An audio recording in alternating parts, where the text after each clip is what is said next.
The glass conference room on the 42nd floor had never felt so suffocating, even with its floor-to-ceiling windows overlooking the Manhattan skyline. Tessa Kensington clutched her leather portfolio against her chest, watching in disbelief as Marcus Donnelly presented her entire marketing campaign to the board of directors, his voice confident and smooth as he clicked through slides she had spent 3 months perfecting. She stood frozen in the doorway, her morning coffee growing cold in her hand. The presentation on the screen showed her designs, her consumer research, her innovative approach to repositioning the company's luxury jewelry line for a younger demographic. Every graph, every color scheme, every strategic recommendation was hers, but Marcus's name was in the corner of each slide where hers should have been. Tessa's heart pounded as she watched the executives nod appreciatively. Her boss, Patricia Chen, leaned forward with interest. The CEO of Henderson and Associates Jewelry, an older gentleman named Robert Henderson, actually smiled. Marcus had stolen everything, and he was about to get away with it. She took a step forward, her heels clicking against the polished floor, ready to interrupt and expose him. But then another figure moved faster. "Excuse me, Marcus." The voice was calm but carried an unmistakable authority that made everyone in the room turn. A man Tessa had never seen before stood from his seat at the far end of the conference table. He was tall, probably in his early 30s, with dark hair and sharp features that seemed carved from stone. His charcoal suit was impeccably tailored, and something about his presence commanded immediate attention. Marcus faltered mid-sentence. "I'm sorry, who are you?" "Xavier Quinn." He said the name like everyone should know it, and from the way Patricia's face went pale, apparently they should. "I'm the new majority shareholder of Henderson and Associates as of last week. Which means I've been doing my homework on this company, including reviewing all the project files and submissions." Tessa's breath caught. Xavier Quinn. She had heard whispers about him in the office over the past few days. At 33, he was a self-made billionaire who had built his fortune through strategic investments in luxury brands. Apparently, he had just purchased controlling interest in Henderson and Associates, though most employees had not expected to see him actually involved in day-to-day operations. Xavier pulled out his phone and tapped the screen a few times. "The campaign you are presenting was submitted to the company server 3 months ago by Tessa Kensington, senior marketing strategist. She uploaded iterative versions on May 15th, June 3rd, June 28th, and the final version on July 19th. You accessed her files 2 days ago and copied them into a new presentation with your name attached." The room fell completely silent. Marcus's face drained of color. "That's not. I collaborated on this project. Tessa and I worked together, and I was just presenting our joint work." "Really?" Xavier's voice was dangerously quiet. "Because the access logs show you never opened any of these files until Wednesday night at 11 p.m., hours after Miss Kensington left the office. They also show you deleted the sharing history and removed her name from all the metadata." He looked directly at Tessa for the first time, and she felt the intensity of his gaze like a physical touch. "Miss Kensington, would you care to join us and present your actual campaign?" Tessa's hands trembled as she set down her coffee and walked into the conference room. Every eye was on her now. Marcus looked like he wanted to disappear through the floor. Patricia appeared torn between horror and admiration for what was unfolding. "Thank you," Tessa managed to say, her voice steadier than she felt. She moved to the laptop and pulled up her original files from her email, quickly connecting to the projection system. "I appreciate you catching this, Mr. Quinn. I had actually just discovered what was happening when I arrived." For the next 40 minutes, Tessa presented her campaign with the passion and knowledge that only its true creator could possess. She explained her research into millennial and Gen Z luxury consumers, her strategy for digital engagement, her collaborations with the design team. She answered questions with depth and nuance that Marcus could never have managed. When she finished, Robert Henderson stood and extended his hand. "Exceptional work, Miss Kensington. I think we can all agree this campaign is exactly what this company needs.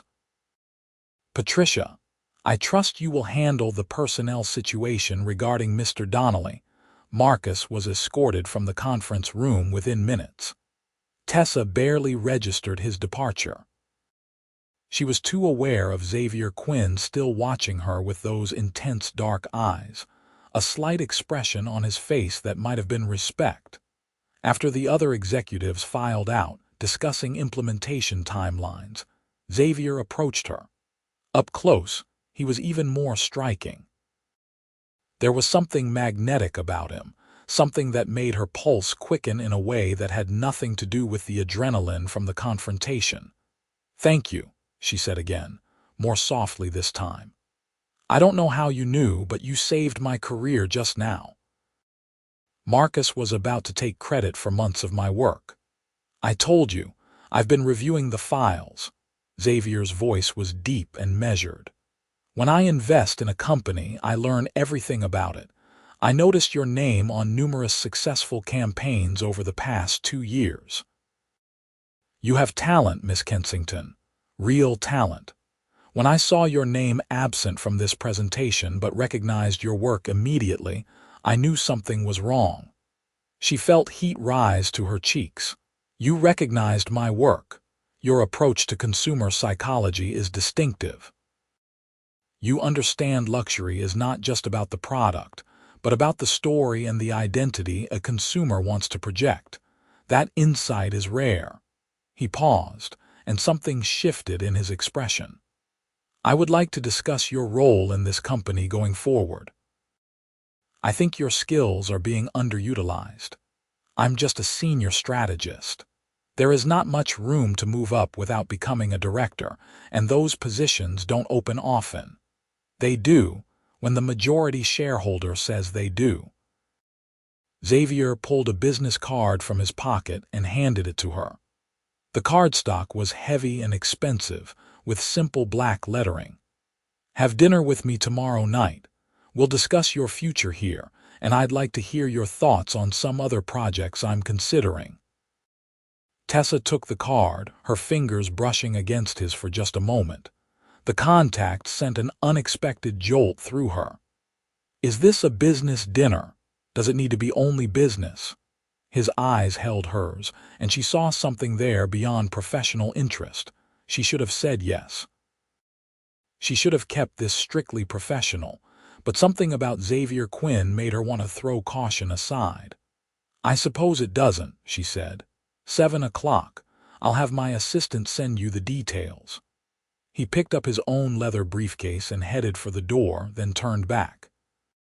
"And Miss Kensington, what you presented today was brilliant. Don't let anyone make you doubt that." Then he was gone, and Tessa was left standing alone in the conference room, her heart racing and her mind spinning. She looked down at the business card in her hand. Xavier Quinn, CEO of Quinn Capital Investments. A phone number and email address. Nothing else. She had no idea what she had just agreed to.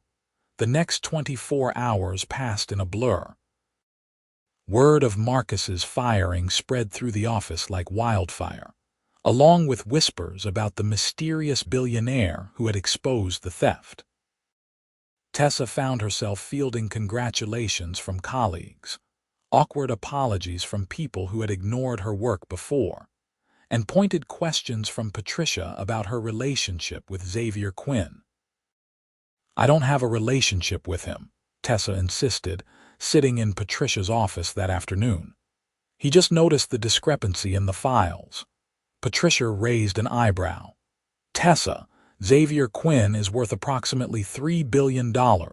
He owns stakes in 17 luxury companies worldwide. He does not personally involve himself in mid-level employee disputes unless he has a reason to care. Maybe he just values integrity. Maybe Patricia didn't sound convinced.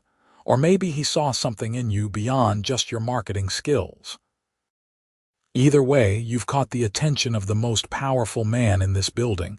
Be careful with that. Tessa left the office feeling unsettled. She had not told Patricia about the dinner. It felt too personal, too undefined to share. That evening, she stood in front of her closet for 30 minutes trying to decide what to wear. If this was a business dinner, she should wear something professional but elegant. If it was a date, she should wear something more sophisticated and alluring. Since she had no idea which it was, she settled on a deep emerald dress that walked the line between both, fitted but not tight, elegant but not overly formal. The restaurant Xavier had chosen was one of those exclusive places that did not advertise and required reservations months in advance. Tessa gave her name to the host, who immediately led her through the dimly lit dining room to a private corner table where Xavier was already waiting. He stood when he saw her, and she noticed he had removed his suit jacket and tie since the office. His white dress shirt was open at the collar, and somehow the slightly more casual look made him even more attractive. "You look beautiful," he said simply, pulling out her chair. "Thank you. You clean up nicely yourself." She settled into her seat, accepting the wine menu the sommelier offered. "Though I imagine you hear that constantly. Actually, most people are too intimidated to give me compliments." Xavier's mouth quirked in what might have been amusement. "They are usually too busy trying to impress me or ask for something. Should I be trying to impress you?" "You already did, yesterday in that conference room." He ordered a bottle of wine that Tessa suspected cost more than her monthly rent, then leaned back in his chair to study her. "Tell me about yourself, Tessa Kensington. Beyond your marketing genius," she laughed. "Genius might be overselling it. I'm just good at understanding what makes people want things. That's the definition of genius in our industry." He was serious now. "But I want to know about you. Where are you from? How did you end up in luxury marketing?" So she told him. About growing up in a small town in Connecticut, the daughter of 2 teachers who emphasized education above everything. About her scholarship to Columbia, her internship at a small boutique marketing firm, her slow climb through the industry. She told him about her tiny apartment in Brooklyn, her weekend habit of exploring new neighborhoods, her secret love of terrible reality television. "I wouldn't have pegged you for reality TV," Xavier said, and she was surprised to hear genuine amusement in his voice. "Everyone needs something mindless sometimes. What's your guilty pleasure?" He considered the question seriously. "Old noir films, the black and white ones from the 40s and 50s. My father used to watch them when I was a kid and I got hooked." "So you like mystery and moral ambiguity?" "I like stories where people are complicated, where the heroes have flaws and the villains have motivations you can almost understand." He paused as their appetizers arrived. Life is complicated. Stories should reflect that. They talked through dinner about films and books, about travel and art, about the luxury industry and changing consumer values. Tessa found herself relaxing in a way she had not expected. Xavier was intense, certainly, but he was also thoughtful and surprisingly funny in a dry, understated way. He listened when she spoke, really listened, and asked questions that showed he was genuinely interested in her thoughts. It was only over dessert that the conversation turned back to business. "I meant what I said about your role at Henderson and Associates," Xavier said. "I've been reviewing the company's structure, and I think it needs significant changes. I want to create a new position, Chief Creative Officer, overseeing all marketing, branding, and design initiatives. I'd like to offer you that role." Tessa's spoon clattered against her plate. "What?" "Xavier, I'm 30 years old. I've been with the company for 3 years. There are people with decades more experience." "Experience doing what?" "Maintaining the status quo, playing it safe. Henderson and Associates has been losing market share for 5 years because they have been too afraid to innovate." He leaned forward, his eyes locked on hers. "You're not afraid to innovate. Your campaign proves that. I need someone who understands where luxury is going, not where it's been."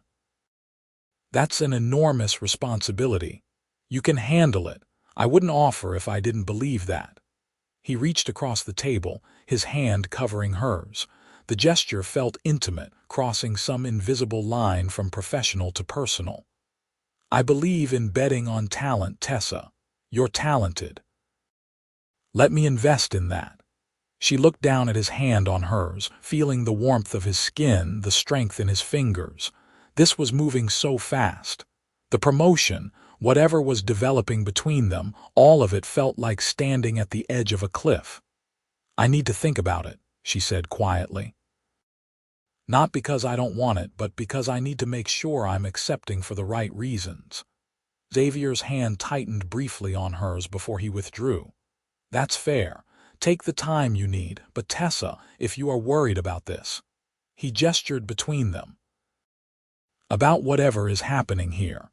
The job offer is independent of that. You've earned this position through your work. What I hope might develop between us personally is separate. And if I say yes to the job but no to this," something flickered across his face, too quick to identify, "then I'll be disappointed but professional. I'm not that kind of man, Tessa. I don't make professional opportunities conditional on personal favors." She believed him. Maybe she was naive, but something about Xavier made her trust his word. "Okay. I'll give you my answer about the position by the end of the week. And the personal question." She met his eyes and felt that spark again, that pull. "I think we're already past the point of me saying no to that." His expression transformed, a genuine smile breaking across his face that made him look younger and somehow more dangerous to her equilibrium. "Good. Because I'd really like to see you again, outside of conference rooms and business dinners." He drove her home himself, in a sleek black car that probably cost more than she had made in the past 5 years. They talked easily during the drive, the conversation flowing as naturally as it had at dinner. When he pulled up in front of her building in Brooklyn, he walked her to the door. "Thank you for tonight," Tessa said, very aware of how close he was standing. "For dinner, for the job offer, for yesterday, for all of it. Thank you for saying yes." Xavier reached up and tucked a strand of hair behind her ear, the gesture achingly gentle. "I'm going to kiss you now, if that's all right," her breath caught. "That's all right." He leaned down slowly, giving her time to change her mind, but she did not want to. When his lips met hers, it was soft at first, almost questioning. Then she responded, her hands coming up to rest against his chest, and the kiss deepened. He tasted like the wine they had shared and something else, something uniquely him. His hand cupped the back of her head, holding her carefully like she was something precious. When they finally broke apart, they were both breathing hard. Xavier rested his forehead against hers for a moment, his eyes closed. "I should let you go inside," he said, his voice rougher than before. "You should," she agreed, but neither of them moved. Finally, he stepped back, putting deliberate space between them. "Have dinner with me again. Tomorrow." "Tomorrow? Is that too soon?" "I'm not good at playing games, Tessa. I know what I want, and I want to spend more time with you." She should probably play it cooler, be more cautious. But she did not want to. "Tomorrow works, but somewhere more casual. I can't handle another Michelin star experience 2 nights in a row." He laughed, the sound genuine and warm. "Casual, I can do casual. I'll pick you up at 6. She watched him drive away before heading inside, her mind whirling. She had just agreed to a second date with a billionaire who had offered her a promotion that could change her entire career. 48 hours ago, her biggest problem had been Marcus trying to steal her credit. Now her life had tilted sideways in ways she was still trying to process. The next evening, Xavier showed up in jeans and a simple black sweater, looking unfairly attractive in casual clothes. He took her to a small Italian place in the village that had red checkered tablecloths and candles stuck in wine bottles, and the best pasta Tessa had ever tasted. "How did you find this place?" she asked, twirling carbonara around her fork. "I lived around the corner from here when I first moved to New York," Xavier said. "Back when I was starting my first company and living on instant noodles and ambition, this was my splurge meal when I landed a deal." It was the first real glimpse he had given her into his past, and she wanted more. "Tell me about that, your first company." So he did. He told her about growing up in Boston, the son of a mechanic and a nurse. About putting himself through state college working 3 jobs. About his first business selling refurbished electronics from his dorm room. About the loan he had taken out to start a luxury watch authentication service, the gamble that had paid off when he caught a major counterfeiting ring and got national attention. "That's when the money started coming in," he said. "Luxury brands wanted my expertise. I consulted, invested, built relationships. Each success led to the next opportunity." He met her eyes across the table. "But it was lonely. Success often is." "Is it still lonely?" "Less so in the past 2 days." His hand found hers on the table. "I know this is fast. I know I should probably slow down and play it cool. But I'm 33 years old, Tessa. I've spent the past decade building an empire, and I'm tired of pretending I don't want things in my personal life with the same intensity I bring to business." Her heart was pounding. "What is it you want?" "Right now, more time with you, more conversations like this, more kisses like last night." His thumb traced circles on her palm. "Beyond right now, I want to find out where this goes. I want to see if what I feel developing here is as real as it seems." She should be terrified. This was too much too fast with a man who could destroy her career with a word if things went wrong. But when she looked at Xavier, she did not see the billionaire or the CEO. She saw someone who was genuine and intense, and looking at her like, she was the most fascinating person in the world. "I want that too," she admitted. "Even though it scares me." Good scared or bad scared? Good scared. Like standing at the edge of something huge and exciting and potentially wonderful. They stayed at the restaurant until closing, then walked through the village talking and laughing. Xavier held her hand, and it felt right in a way Tessa had not experienced before. When he kissed her goodnight at her door, it was slower and deeper than the night before, full of promise and building heat. Over the next 2 weeks, they fell into a pattern.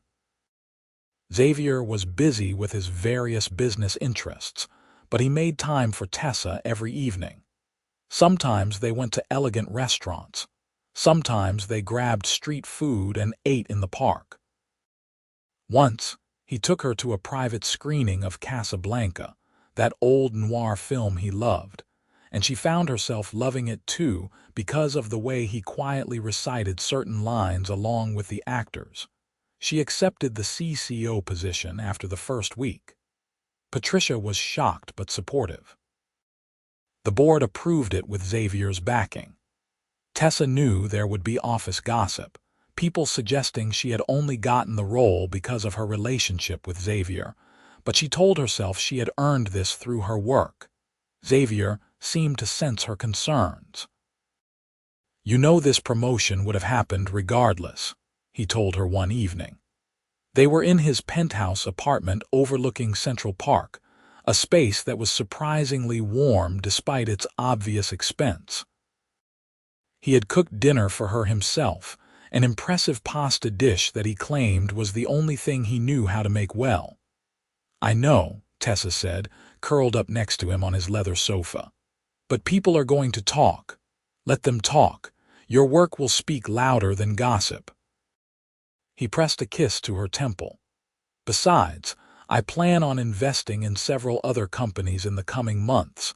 Are people going to accuse every talented person I promote of sleeping with me? You make a fair point. I usually do. He was teasing now, that dry humor she had come to adore. She elbowed him lightly. Confident, aren't you, about business, always about this?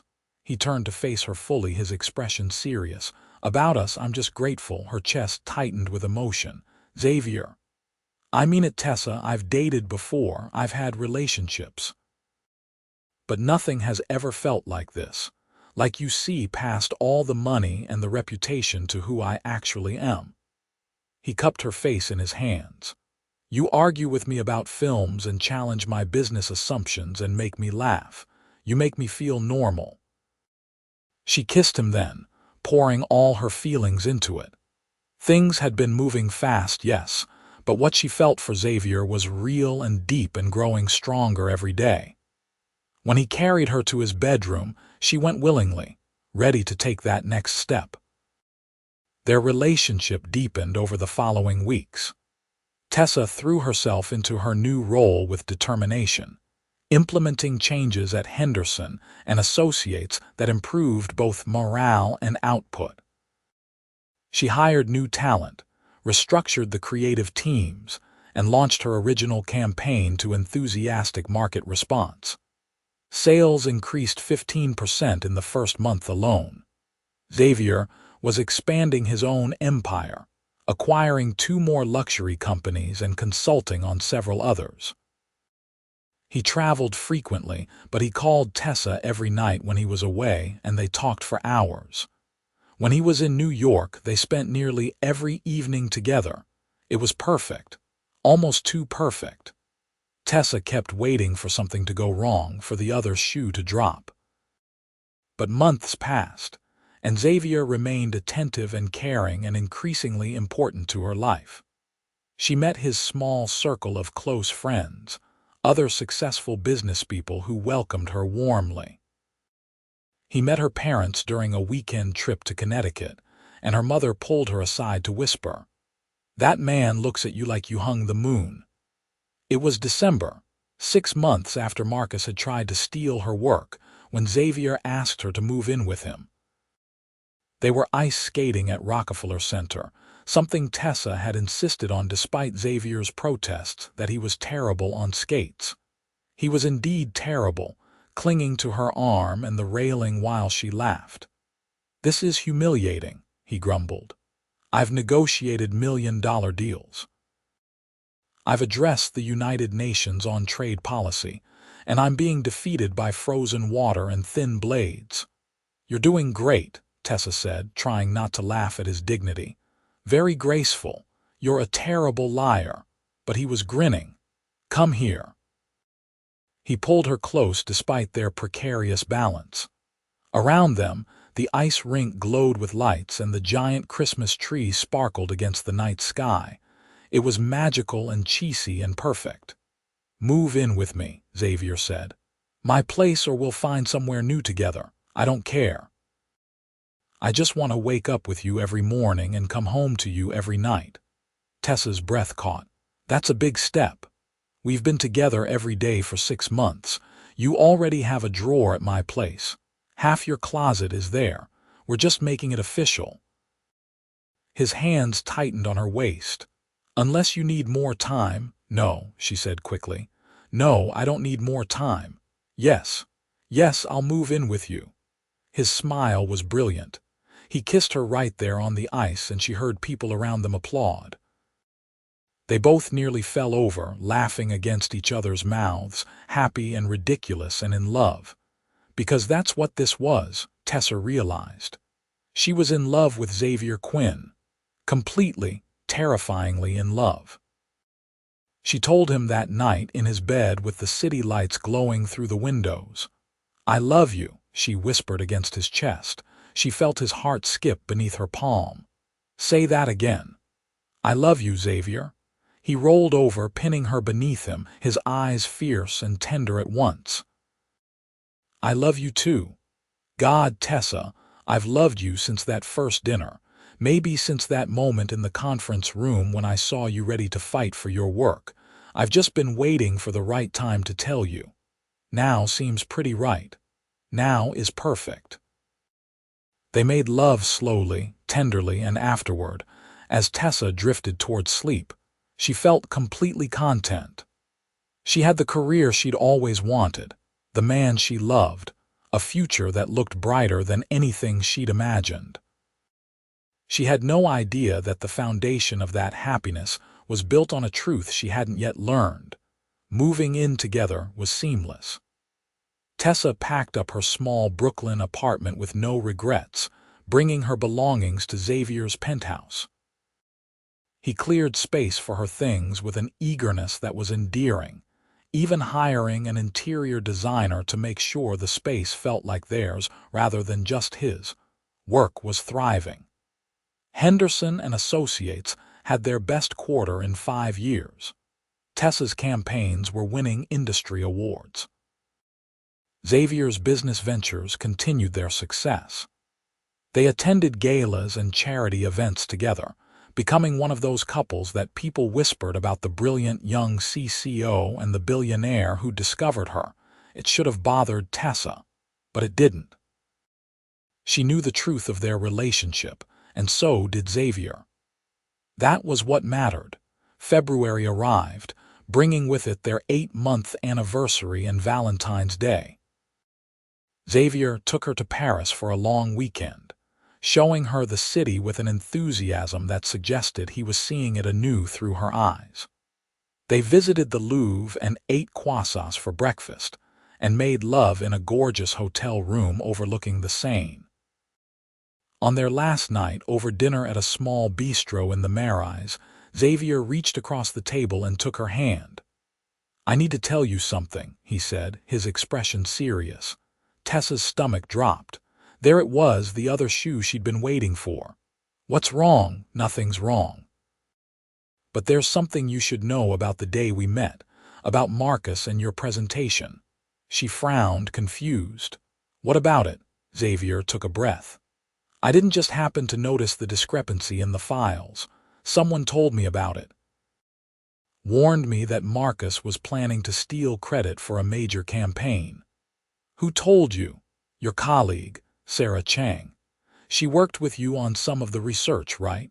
She knew about the project and she saw Marcus accessing your files after hours.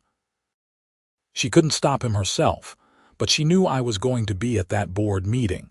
She sent me an email the night before with all the documentation." Tessa sat back, processing. Sarah had been her research assistant on the campaign, a junior strategist Tessa had mentored. They'd had coffee a few times, and Sarah had mentioned admiring Tessa's work ethic, but Tessa hadn't realized Sarah had been watching out for her so deliberately. "Why didn't you tell me this before?" "Because I didn't want you to think that was the only reason I noticed you." "Yes, Sarah alerted me to the situation, but Tessa, I had already been reviewing your past work. I already knew you were talented. What happened that day was just the catalyst that let me meet you." He squeezed her hand. "I should have told you sooner. I'm sorry." Tessa considered this. "Did you know Sarah was going to tell me about her involvement?" "What do you mean?" "She's been acting strange lately, distant. I wondered if something was wrong, but she kept saying everything was fine." Understanding dawned. "She feels guilty. She thinks she should have told me she was the one who helped, and now too much time has passed." Xavier nodded slowly. "That would make sense. Are you angry at me for not telling you or at her for not coming forward?" "No," Tessa said after a moment. "No, I'm not angry. Sarah did something brave and good. She protected me when she didn't have to, and you." She reached up to touch his face. "You could have just passed that information to HR and let them handle it. Instead, you stopped it publicly and made sure I got the credit I deserved. You both helped me." "I'm grateful." Relief washed over Xavier's features. I was worried you'd feel manipulated, like our relationship started under false pretenses. Did you pursue me because Sarah sent you that email? No. I pursued you because you were brilliant and passionate and beautiful, and I couldn't stop thinking about you after that meeting. Then we're fine. Tessa leaned across the table to kiss him. Though I do need to talk to Sarah when we get back. Clear the air. They returned to New York the next day, and Tessa made a point of taking Sarah to lunch that week. The younger woman looked nervous when they sat down at a cafe near the office. I know, Tessa said gently. Xavier told me that you were the one who alerted him about Marcus. Sarah's eyes widened. I'm so sorry I didn't tell you sooner. I didn't want you to think I was looking for credit or trying to use what I did to get ahead. And then time passed, and it felt too late to bring it up, and I didn't know what to do. Sarah, you saved my career, maybe my future. You saw something wrong and you did something about it, even though it would have been easier and safer to just stay quiet. Tessa reached across the table to squeeze Sarah's hand. Thank you, truly. Tears welled in Sarah's eyes. I was so scared you'd be mad. That you'd think I'd been manipulating things, or that I should have come to you first instead of going to Mr. Quinn. If you'd come to me first, we would have confronted Marcus together, and it would have been a he said, she said situation. Going to Xavier meant there was someone with real power who could verify the truth objectively. You made the right call. Tessa paused. And I want to make you a senior strategist. You've earned it, both through your work and your integrity. Sarah's jaw dropped. What? Tessa, you don't have to do that just because I'm not. You're talented, Sarah. You've been doing senior-level work for months now. It's time your title and salary reflected that. They finished lunch with Sarah still looking dazed but happy. As Tessa walked back to the office, she felt a sense of closure. All the loose ends from that dramatic day 8 months ago were finally tied up. She knew the whole truth now, and it only made her more grateful for both Sarah's courage and Xavier's intervention. Life settled into a beautiful rhythm. Spring arrived, and with it came new projects and opportunities. Henderson and Associates expanded into the Asian market with a strategy Tessa had developed. Xavier acquired another company, this time in the fashion industry, and brought Tessa on as a consultant for their rebranding. They traveled together when they could, a weekend in Miami, a week in London, a quick trip to Los Angeles. They hosted dinners at the Penthouse with friends and colleagues.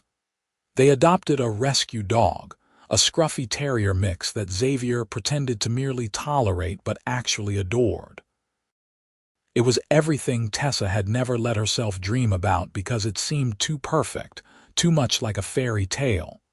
But it was real.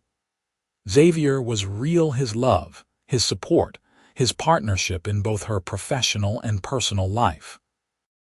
In July, exactly 1 year after that fateful board meeting, Xavier took Tessa back to the conference room on the 42nd floor.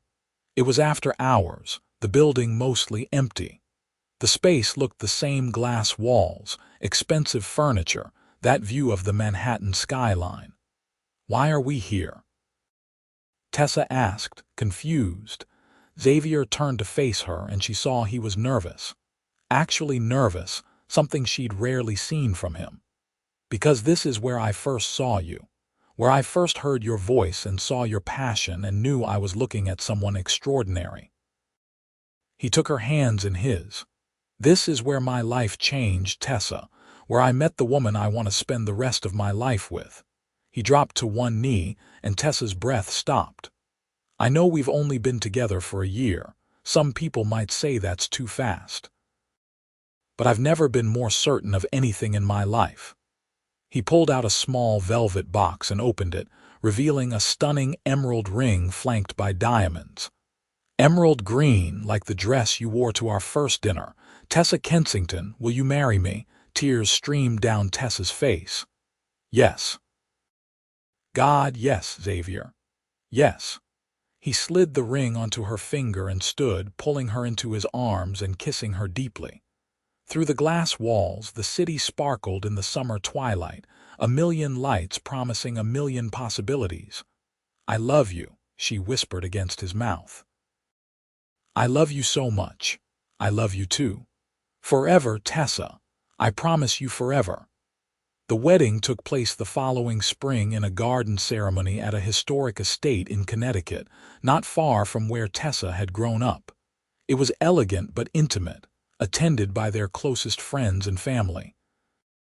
Sarah was one of Tessa's bridesmaids, and Tessa made sure to include in her wedding toast a mention of how Sarah's courage had set everything in motion. "She saw an injustice and refused to let it stand," Tessa said, raising her glass. "If she hadn't spoken up, I would never have gotten to present my work that day. Xavier would never have really noticed me. None of this would have happened. So thank you, Sarah, for being braver than I knew I needed someone to be." Sarah cried, and Xavier squeezed Tessa's hand under the table, his eyes warm with love and pride. They honeymooned in Greece, spending 2 weeks sailing between islands and eating fresh seafood and making love in whitewashed rooms overlooking the azure sea. It was perfect and romantic, and everything a honeymoon should be. When they returned to New York, they started talking seriously about the future. Tessa was now Chief Creative Officer for 3 of Xavier's portfolio companies, a role that was challenging and fulfilling. Xavier had been asked to join the board of several charitable foundations focusing on business education for underprivileged youth. They were both successful, both passionate about their work, both happy. "I want kids," Xavier said one night. They were in bed, Tessa curled against his side, his fingers trailing through her hair. "Not right now necessarily, but eventually.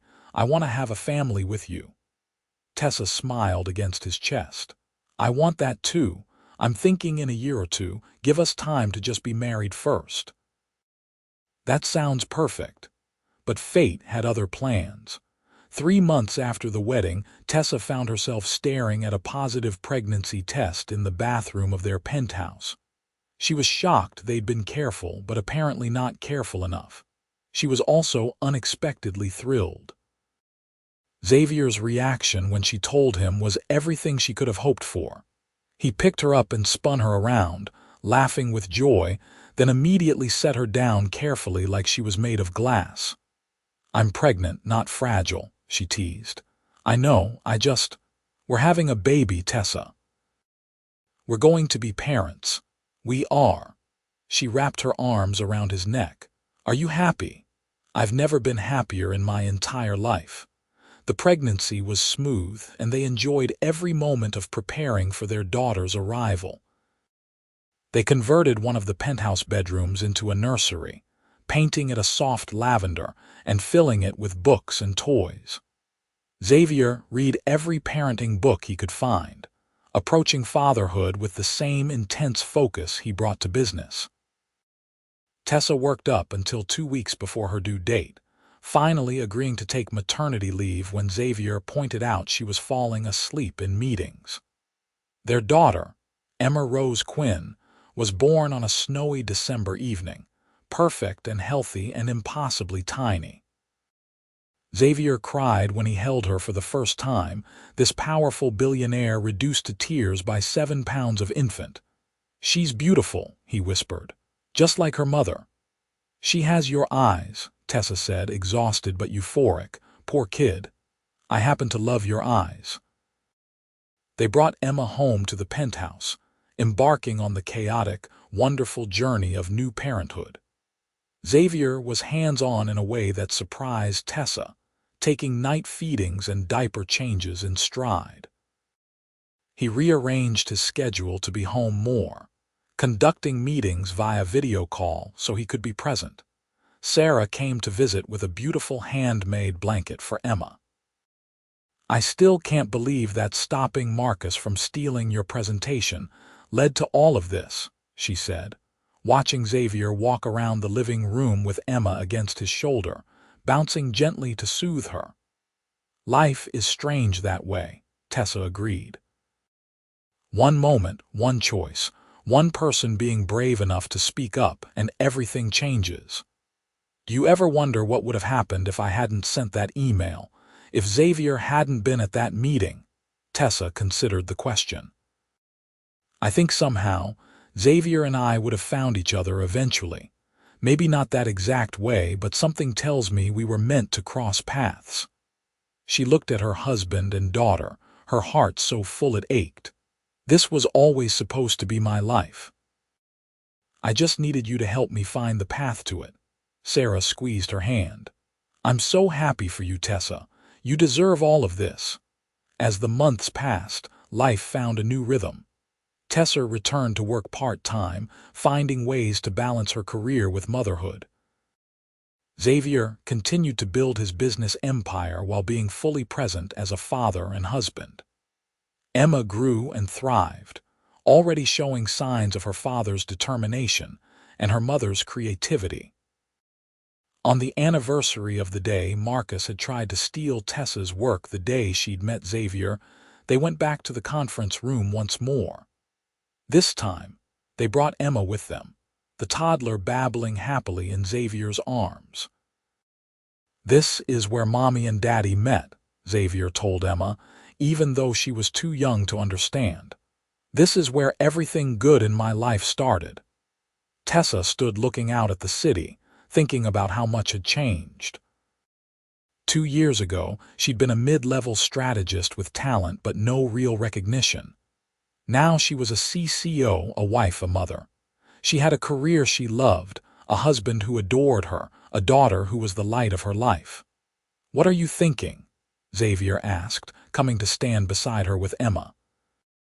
I'm thinking about how one moment of integrity changed everything. How Sarah's choice to speak up, your choice to intervene, my choice to trust you, all of it led to this. She looked at her family, emotion welling in her chest. I'm thinking about how grateful I am. Xavier leaned over to kiss her temple, careful not to jostle Emma. I'm the grateful one. You made my life complete, Tessa. You gave me love and purpose and this beautiful daughter. You gave me everything. We gave it to each other. They stood there together, the three of them, as the sun set over Manhattan and the office buildings began to light up like stars. Below them, the city hummed with life and possibility. Above them, the sky turned shades of orange and pink and gold. Should we tell her the whole story when she's older? Tessa asked. About how we met, about Marcus trying to steal credit and Sarah stopping him and you stepping in. Definitely. She should know that good people stand up for what's right, even when it's difficult. She should know that integrity matters. She should know that her mother is brilliant and brave, and that her father saw that brilliance and fell in love with it. I fell in love with much more than your brilliance, though that certainly helped. Xavier's free arm wrapped around Tessa's waist, pulling her close. I fell in love with your passion, your kindness, your laugh, the way you see the world. I fell in love with who you are completely. Emma grabbed Tessa's finger, holding on tight with her tiny hand. Tessa looked at her daughter's face, seeing both Xavier's features and her own reflected there. This perfect little person was their future, the best collaboration they would ever create. Come on, Xavier said. Let's go home. They left the conference room, but not before Tessa took one last look at the space that had changed her life. She had come here once expecting to fight for her work, ready to defend herself against someone who wanted to steal what she'd created. Instead, she'd found someone who would spend his life defending her, supporting her, loving her. The elevator doors closed, and they descended from the 42nd floor toward the street. Emma chattered happily. Xavier held them both close, and Tessa's heart was full in a way she'd never imagined possible. Years later, when Emma was old enough to understand, they would tell her the story.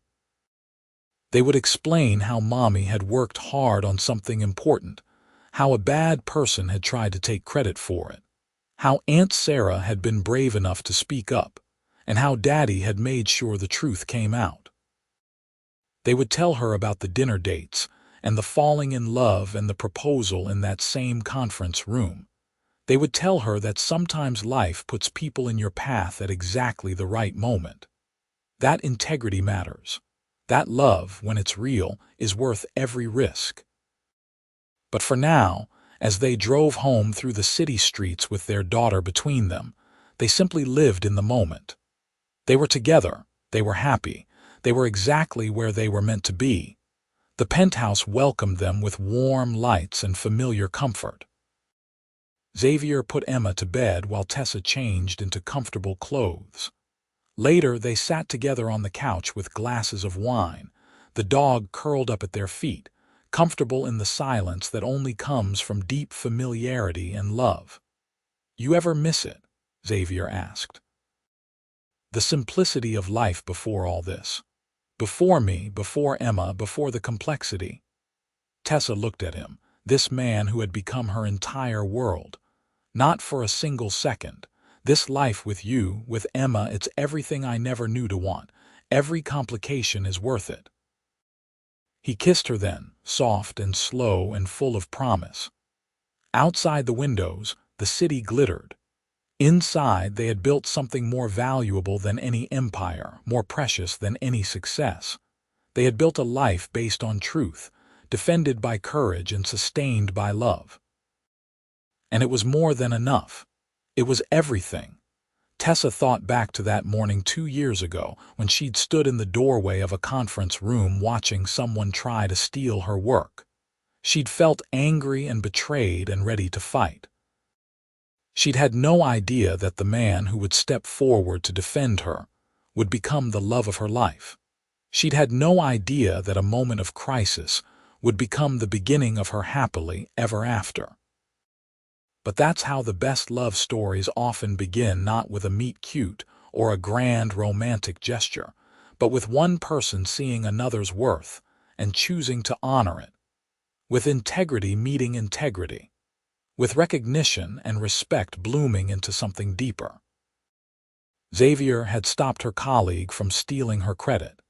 He'd expected nothing in return. And months later, when Tessa finally learned the full truth about Sarah's involvement, it only deepened her appreciation for how she and Xavier had come together. Not through manipulation or games, but through a shared commitment to doing what was right. Through respecting each other's talents and supporting each other's dreams. Through choosing, every single day, to build something real and lasting and true. That was the story they would tell their daughter. That was the legacy they would leave. And as Tessa fell asleep that night in Xavier's arms, she smiled, knowing that the best decisions of her life had all led her here. To this man, this child, this beautiful, complicated, perfect life. To her happily ever after, earned through talent, defended by courage, and sustained by a love that would last forever.